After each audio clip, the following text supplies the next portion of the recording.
A Carbon Engineering está planejando construir, no Texas, a maior usina de captura direta de ar do mundo. O ano é 2050. Saia do Museu do Petróleo da Bacia do Permiano, no estado americano do Texas, e dirija em direção ao norte, atravessando a vegetação castigada pelo sol, onde algumas bombas de óleo remanescentes compõem a paisagem, e você vai se deparar com um palácio cintilante. A terra aqui é espelhada. As ondas azul-prateadas de um imenso painel solar se estendem em todas as direções. Ao longe, eles esbarram em uma parede cinza colossal de 5 andares de altura e quase 1 quilômetro de comprimento. Atrás deste muro, você avista as tubulações e pórticos de uma fábrica de produtos químicos. Conforme você se aproxima, vê que a parede está se movendo. Ela é inteiramente composta de ventiladores enormes que giram em caixas de aço. Parece um aparelho de ar-condicionado gigantesco, soprando em proporções inacreditáveis. De certa forma, é exatamente isso. Você está olhando para uma usina de captura direta de ar, DAP, na sigla em inglês, uma das dezenas de milhares do tipo em todo o mundo. Juntas, elas estão tentando resfriar o planeta, sugando dióxido de carbono do ar. Talvez também te interesse esta paisagem texana. Ficou famosa pelos bilhões de barris de petróleo extraídos de suas profundezas durante o século XX. Agora, o legado desses combustíveis fósseis, o CO2 em nosso ar, está sendo bombeado de volta para os reservatórios vazios. Se o mundo deseja cumprir as metas do Acordo de Paris de limitar o aquecimento global a 1,5 graus até 2100, paisagens como esta podem ser necessárias em meados do século. Mas voltemos por um momento até 2021, para Squamish, na província canadense de British Columbia, onde, em contraste com um horizonte bucólico de montanhas nevadas, estão sendo feitos os últimos retoques em um dispositivo do tamanho de um celeiro coberto com uma lona azul.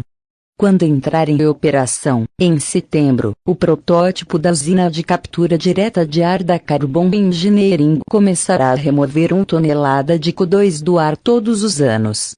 A usina piloto da Carbon Engineering em British Columbia, no Canadá, será o modelo para usinas de DAC muito maiores. É um pequeno começo, e uma usina um pouco maior no Texas está em andamento, mas esta é a dimensão típica de uma usina de DAC hoje. As mudanças climáticas estão sendo causadas pelo excesso de CO2, diz Steve Oldham, executivo-chefe da Carbon Engineering. Com a DAC, você pode remover qualquer emissão, em qualquer lugar, a qualquer momento. É uma ferramenta muito poderosa. A maior parte da captura de carbono se concentra na limpeza das emissões na fonte. Purificadores e filtros em chaminés que evitam que gases nocivos atinjam a atmosfera. Mas isso é impraticável para pequenas e numerosas fontes pontuais, como os cerca de 1 bilhão de automóveis do planeta. Tampouco pode combater o CO2 que já está no ar. É aí que entra a captura direta.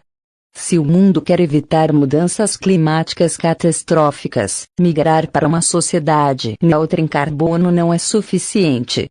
O painel intergovernamental sobre mudanças climáticas, IPCC, na sigla em inglês, alertou que limitar o aquecimento global a 1,5 graus até 2100 exigirá tecnologias como a DAC para implantação em larga escala de medidas de remoção de dióxido de carbono. Larga escala, neste caso, são vários bilhões de toneladas a cada ano.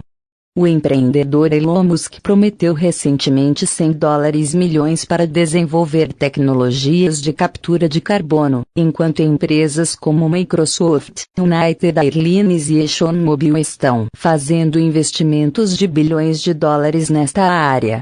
Os modelos atuais sugerem que vamos precisar remover 10 bilhões de toneladas, ou gigatoneladas, de CO2 por ano até 2050 e, no fim do século, esse número precisa dobrar, diz Jane Zelikova, cientista do clima da Universidade de Wyoming, nos Estados Unidos.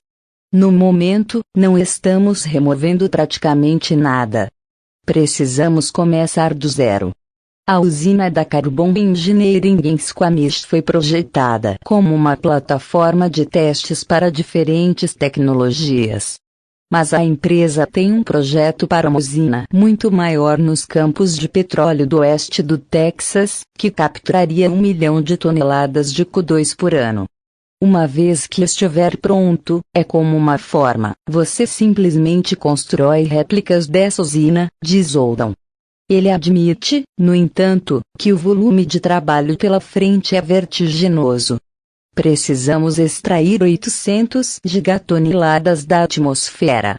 Isso não vai acontecer da noite para o dia. Céu azul. A ciência da captura direta de ar é simples. Há várias maneiras de fazer isso, mas o sistema da Carbon Engineering usa ventiladores para puxar ar contendo 0,04% de CO2, níveis atmosféricos de hoje, por meio de um filtro embebido em solução de hidróxido de potássio, produto químico conhecido como potassa cáustica, usado na fabricação de sabão e vários outros produtos. A instalação da Klimeworks perto de Zurique, na Suíça, vende o CO2 que captura para as estufas de produtores de hortaliças da região. O hidróxido de potássio absorve CO2 do ar. O líquido é canalizado para uma segunda câmara e misturado com hidróxido de cálcio, a cal usada na construção civil, que se prende ao CO2 dissolvido, produzindo pequenos flocos de calcário. Esses flocos são peneirados e aquecidos em uma terceira câmara, de calcinação, até que se decomponham, liberando CO2 puro, que é capturado e armazenado. Em cada etapa, os resíduos químicos são reciclados. Com as emissões globais de carbono continuando a aumentar, a meta climática de 1,5 graus parece cada vez menos provável de ser alcançada sem intervenções como essa.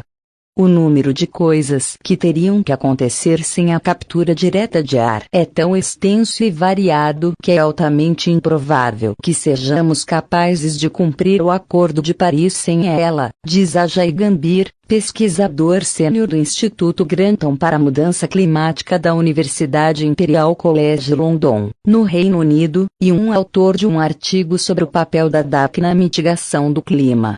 O IPCC apresenta alguns modelos de estabilização do clima que não dependem da captura direta de ar, mas Gambhir adverte que eles são extremamente ambiciosos em suas previsões sobre os avanços na eficiência energética e a disposição das pessoas em mudar seu comportamento. Passamos do ponto em que a redução das emissões precisava ocorrer, acrescenta Zelikova. Estamos confiando cada vez mais na DAC.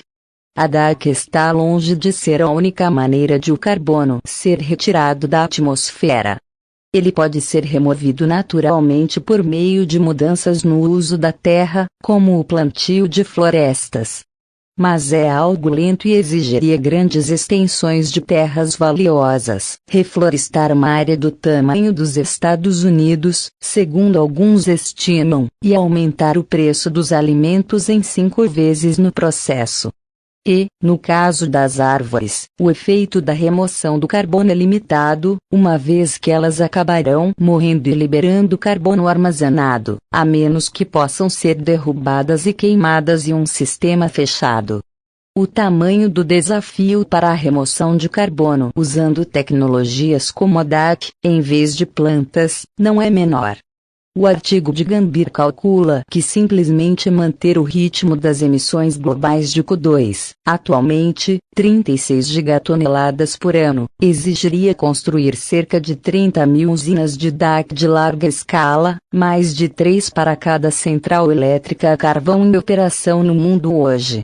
A construção de cada usina custaria até $500 milhões, chegando a um custo de até $15 trilhões.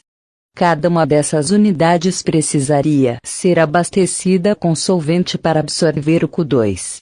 O abastecimento de uma frota de usinas grande o suficiente para capturar 10 gigatoneladas de Q2 por ano vai exigir cerca de 4 milhões de toneladas de hidróxido de potássio, o equivalente a 1,5 todo o fornecimento anual global deste produto. E uma vez que essas milhares de usinas forem construídas, elas também vão precisar de energia para funcionar.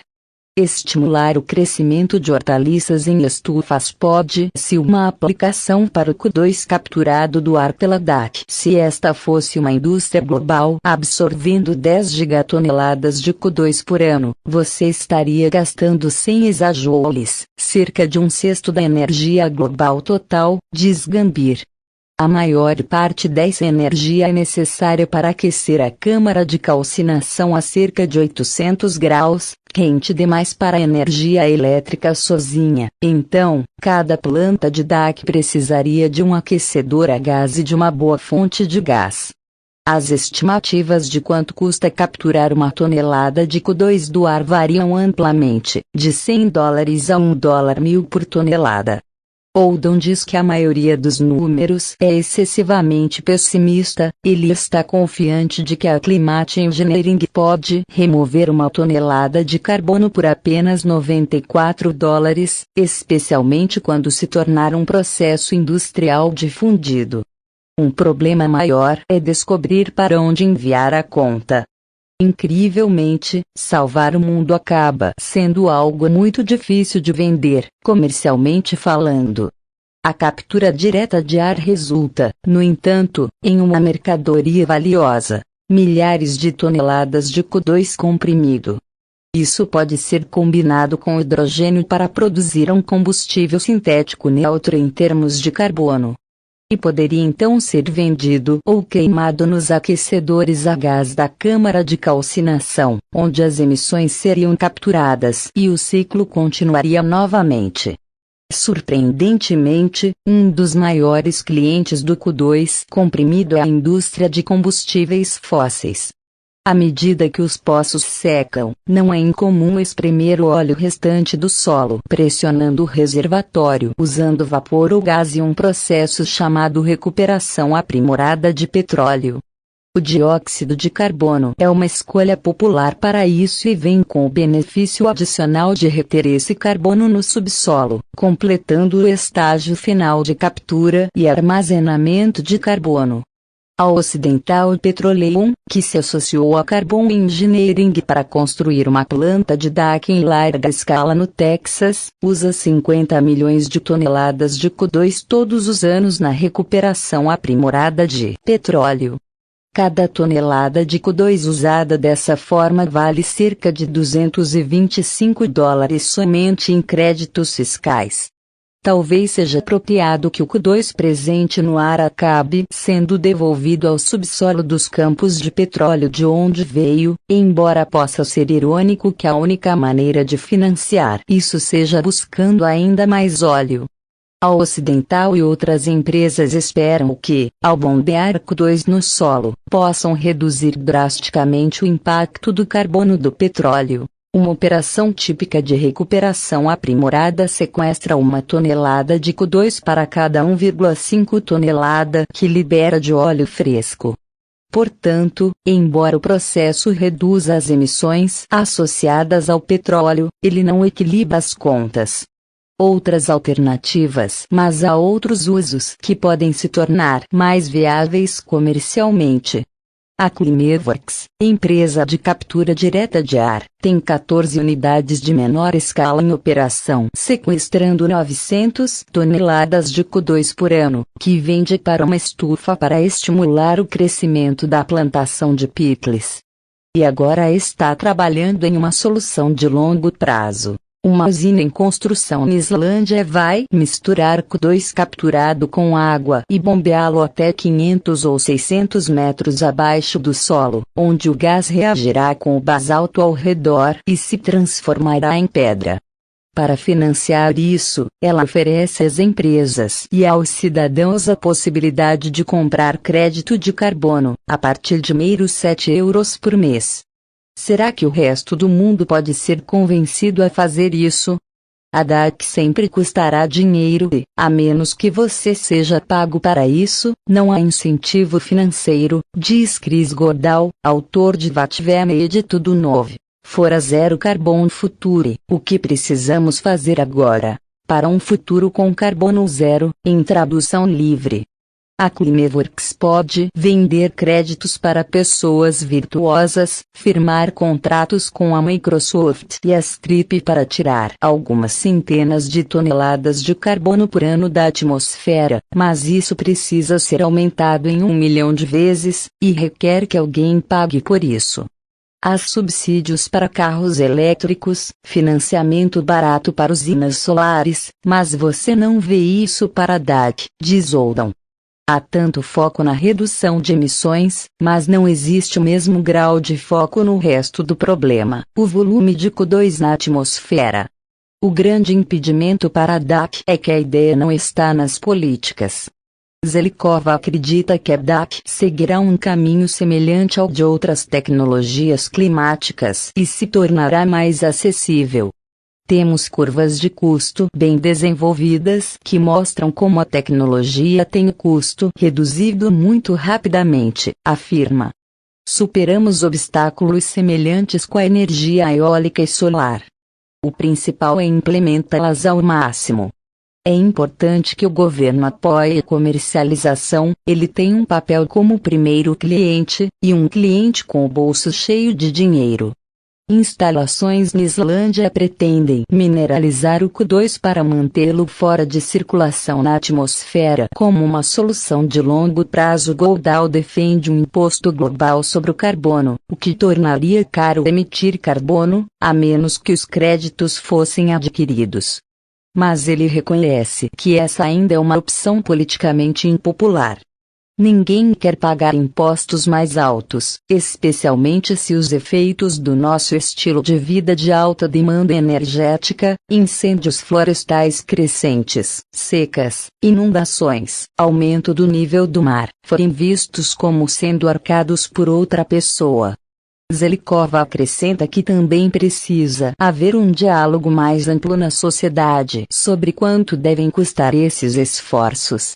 Há um custo enorme nas mudanças climáticas, nos desastres naturais induzidos ou exacerbados. Precisamos acabar com a ideia de que a DAC deveria ser barata. Risco e recompensa mesmo se concordarmos em construir 30.000 usinas de DAC em escala industrial, encontrar os materiais químicos para operá-las e o dinheiro para pagar por tudo isso, ainda não estaremos fora de perigo. Na verdade, podemos acabar em uma situação pior do que antes, graças a um fenômeno conhecido como dissuasão da mitigação. Se você acha que a DAC estará lá no médio a longo prazo, você não fará tanta redução de emissões no curto prazo, explica Gambhir. Se a ampliação der errado, se for difícil produzir o adsorvente, ou se degradar mais rapidamente, se for mais complicado tecnologicamente, se acabar sendo mais caro do que o esperado, então, de certa forma, por não ter agido rapidamente no curto prazo, você efetivamente se vê encurralado em um caminho de temperaturas mais altas. Os críticos da DAC apontam que grande parte de seu apelo reside na promessa de uma tecnologia hipotética que nos permite continuar vivendo nosso estilo de vida rico em carbono. Mesmo assim, Oldham argumenta que, para algumas indústrias difíceis de descarbonizar, como a da aviação, os créditos que financiam a DAC podem ser opção mais viável. Se for mais barato e mais fácil retirar o carbono do ar do que parar de voar, talvez seja esse papel que a DAC desempenha no controle de emissões. Gambhir argumenta, por sua vez, que não é uma situação do tipo isso ou aquilo. Precisamos reduzir rapidamente as emissões no curto prazo, mas, ao mesmo tempo, desenvolver a DAC com determinação para ter certeza de que poderemos contar com ela no futuro. Zelikova concorda. A DAC é uma ferramenta fundamental para equilibrar o orçamento de carbono, de forma que o que não podemos eliminar hoje possa ser removido mais tarde. Enquanto o Oldão busca expandir a Carbon Engineering, o fator primordial é provar que a DAC em larga escala é viável, acessível e disponível.